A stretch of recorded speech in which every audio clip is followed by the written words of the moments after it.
kabarnya? Luar biasa. Apa kabarnya? Luar biasa. Sudah siap untuk memuji Tuhan? Siap dong. Ya, jumpa lagi dengan saya Kak Kori dan Kak Yolanda. Kita akan memuji Tuhan, tapi sebelumnya kita mau berdoa terlebih dahulu. Kak Yolan akan pimpin dalam doa. Oke, adik-adik semuanya lipat tangan, tutup mata. Mari kita berdoa. Terima kasih Tuhan buat setiap anugerah-Mu yang boleh kami rasakan. Pagi hari ini Tuhan, kami akan melayani sekolah minggu kami Tuhan. Biarlah Engkau berkati kami semua Tuhan yang mengikuti sekolah minggu, agar kami boleh mendapatkan berkat untuk melalui ibadah ini Tuhan. Berkati kami Tuhan, anak-anak-Mu, di dalam nama Tuhan Yesus kami sudah berdoa. Amin. Siapa yang di sini anak raja? Coba angkat tangannya. Aku. Ya, semuanya anak raja ya. Iya. Ya dong. Yuk kita akan memuji Tuhan. Aku anak raja.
Adik-adik, sekarang kita akan menyiapkan hati kita untuk mendengarkan firman Tuhan. Sebelumnya kita menaikkan pujian Bapakku Datang.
Halo adik-adik yang dikasihi Tuhan Yesus, bagaimana kabarnya hari ini? Kakak berharap adik-adik semuanya tetap sehat dan tetap semangat memuji Tuhan. Sudah siap mendengarkan firman Tuhan hari ini adik-adik? Kalau sudah siap,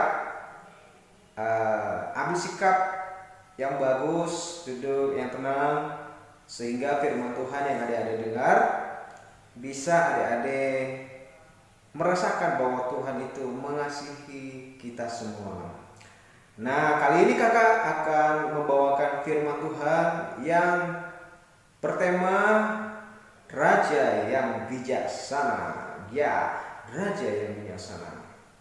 Nah, kalau berbicara adik-adik sebagai anak yang dikasihi Tuhan, tentu pernah dengar gak adik-adik kalau di dunia ini pernah lahir seorang raja yang bijaksana, yang pernah lahir ribuan tahun yang lalu. Siapakah dia raja yang terkenal bijaksana? Ayo adik-adik ada yang tahu siapa namanya?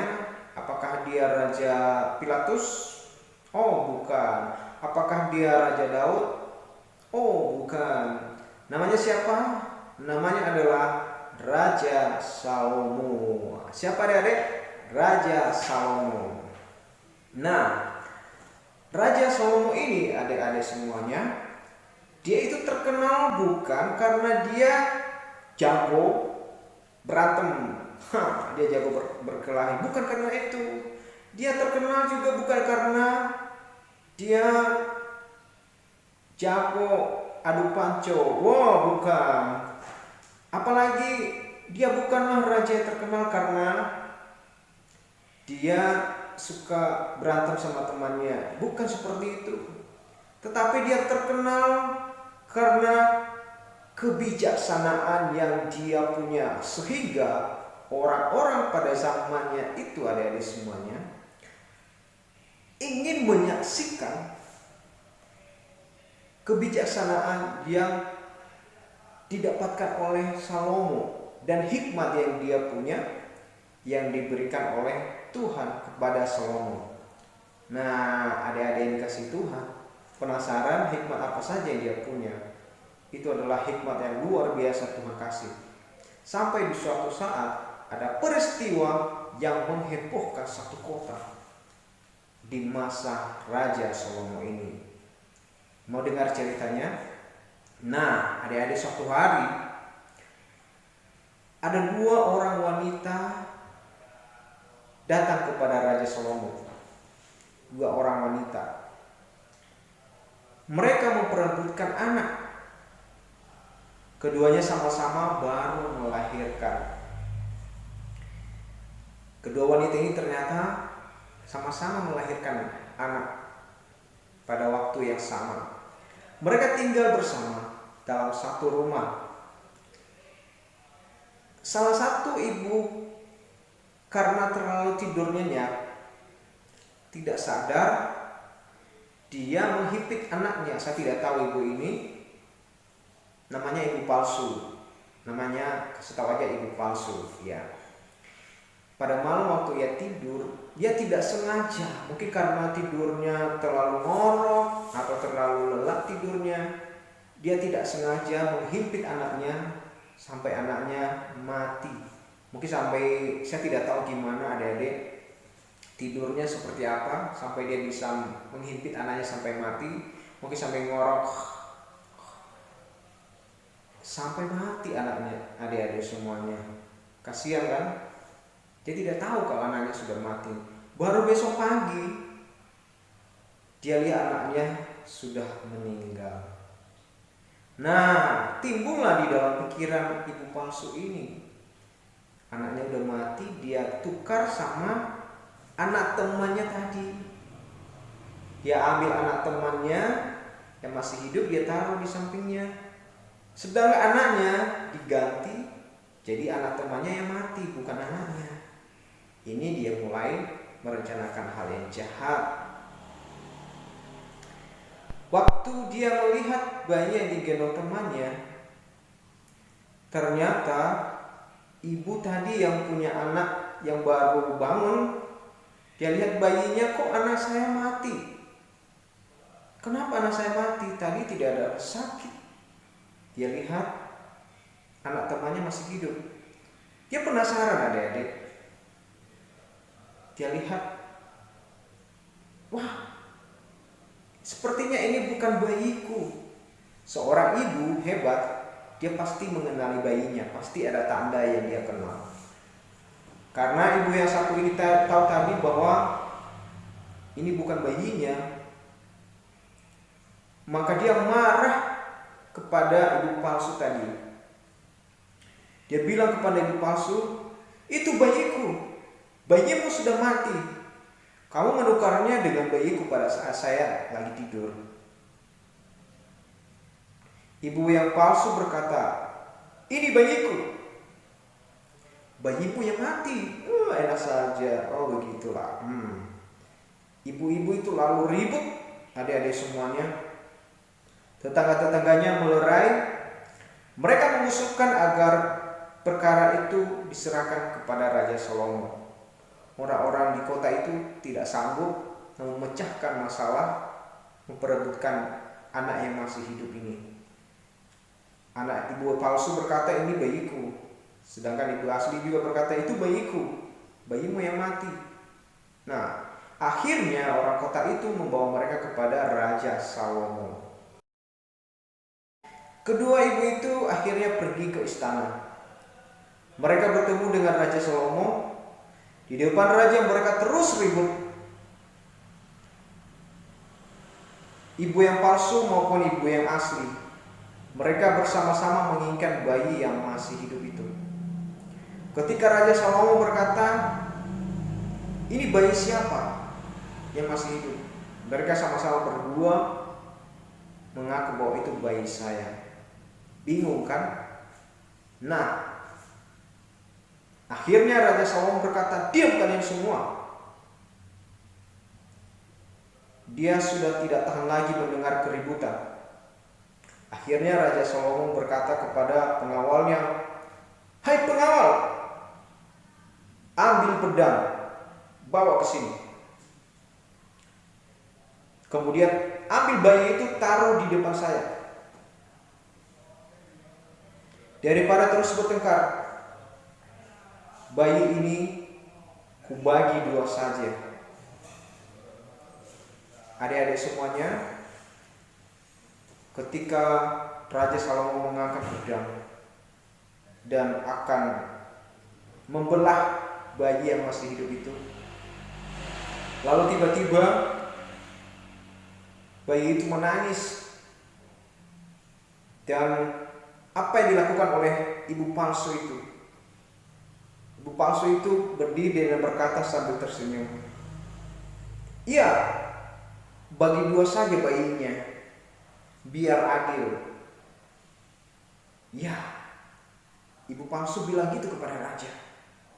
Tetapi tiba-tiba ibu yang asli menangis dengan keras dan memohon kepada raja, Jangan tuanku raja, jangan bunuh anakku. Biarlah wanita itu mengambil bayi itu. Aku tidak mau anak ini mati. Dia tidak berdosa, dia tidak salah." Lalu raja sekejap melihat apa yang diucapkan oleh bayi asli. Kemudian raja berkata, "Ambil bayi itu, serahkan kepada ibu yang sesungguhnya. Sekarang saya sudah tahu siapa ibu palsu dan siapa ibu asli daripada anak ini."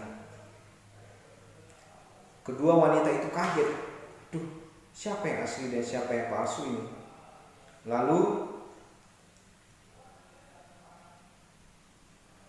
Raja Salomo memberikan bayi itu kepada ibu yang nangis tadi, yang meminta, "Jangan bunuh anak itu, jangan bunuh anak itu." Ternyata itu adalah ibu aslinya. Lalu ibu yang palsu akhirnya dihukum dan dimasuki ke dalam penjara. Tadi wanita yang berkata, "Bunuh saja anak itu yang dihukum ibu palsu. Raja Salomo tahu ibu yang asli tidak mungkin ingin melihat anaknya dibunuh. Raja Salomo tidak benar-benar ingin membunuh anak itu. Nah, adik-adik, hanya untuk memuji saja Raja Salomo melakukan hal itu. Sebenarnya tadi Raja Salomo tidak ingin membunuh anak itu, cuma mengetes saja siapa yang ibu sesungguhnya. Seorang ibu yang baik tidak akan membiarkan anaknya terluka, tetapi ibu yang palsu akan membiarkan anak itu biar aja mati. Tetapi akhirnya ibu palsu mendapat ganjarannya dan dia dimasuki ke dalam penjara. Wah, luar biasa sekali. Semua orang terheran dengan kebijaksanaan dan hikmat dari Salomo. Adik-adik, kakak sekarang mau tanya, mau nggak adik-adik mau dapat hikmat yang luar biasa dari Tuhan? Yang mau mendapat hikmat, tolong angkat tangan adik-adik semuanya. Minta sama Tuhan hikmat yang luar biasa supaya bisa memberkati orang banyak. Adik-adik dikasih Tuhan, di dalam dunia ini kita hanya bisa mengandalkan Tuhan. Apapun yang kita kerjakan, apapun yang adik-adik lakukan, lakukanlah semua itu karena hikmat daripada Tuhan. Jangan bersandar kepada kemampuan adik-adik. Kasihilah siapapun, karena Tuhan Yesus menginginkan kita melakukan semua itu. Saya berdoa buat adik-adik semua di rumah, supaya adik-adik memiliki hikmat yang luar biasa dari Tuhan untuk bisa menjadi teladan, untuk bisa melayani, untuk bisa menjadi berkat untuk keluarga dan orang tua adik-adik di rumah. Nah, saudara adik-adik yang dikasihi Tuhan Yesus, saya ingin adik-adik bisa menjadi Raja Salomo, bahkan lebih luar biasa lagi. Kenapa? Karena tidak ada yang mustahil bagi Tuhan. Tuhan akan memakai adik-adik bisa menjadi berkat dimanapun adik-adik berada. Tuhan mencintai adik-adik. Kita berdoa adik-adik. Terima kasih Tuhan Yesus. Kali ini kami sudah mendengarkan firman-Mu tentang menjadi orang yang bijaksana.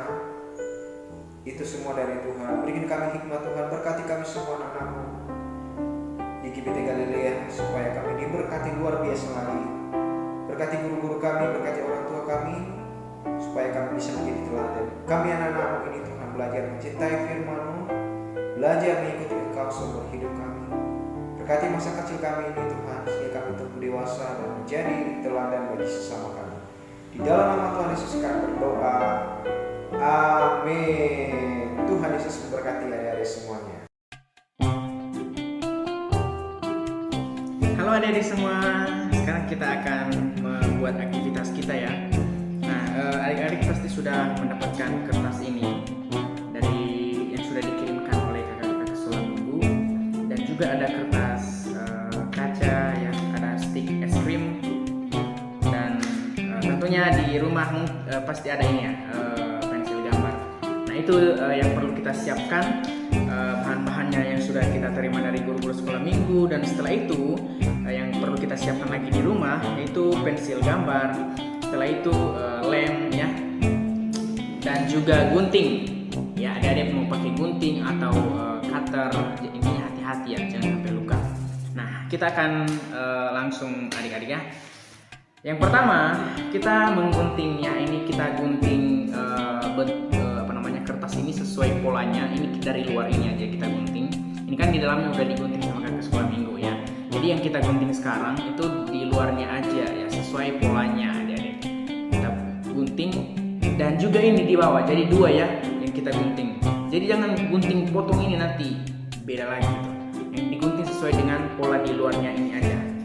Jangan sampai putus ya nanti di dalam ini. Oke, kita langsung gunting aja adik-adik ya.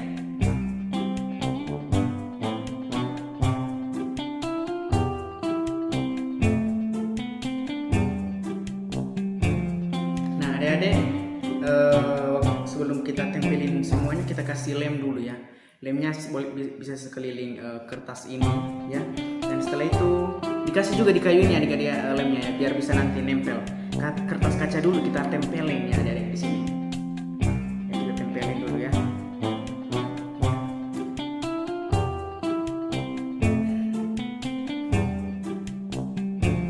Nah adik-adik, ini kan sudah ditempelin tadi kertas kacanya ya.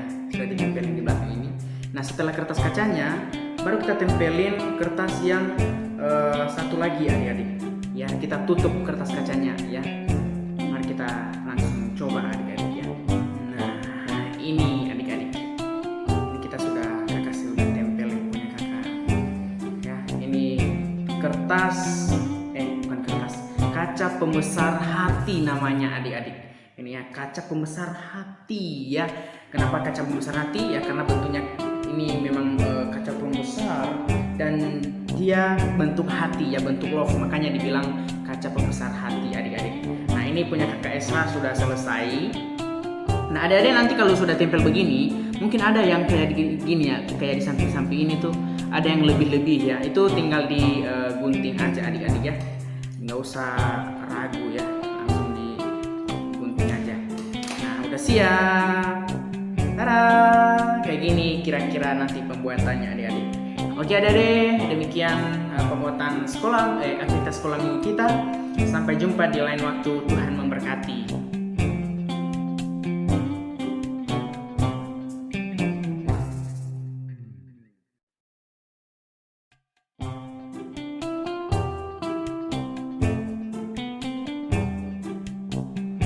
Tuliskan jawaban di kolom komentar atau kirim ke WA ya. Setiap jawaban yang benar akan mendapatkan reward. Nanti bisa ditukar hadiah loh. Jadi jangan lupa untuk tuliskan di komentar ya. Terima kasih.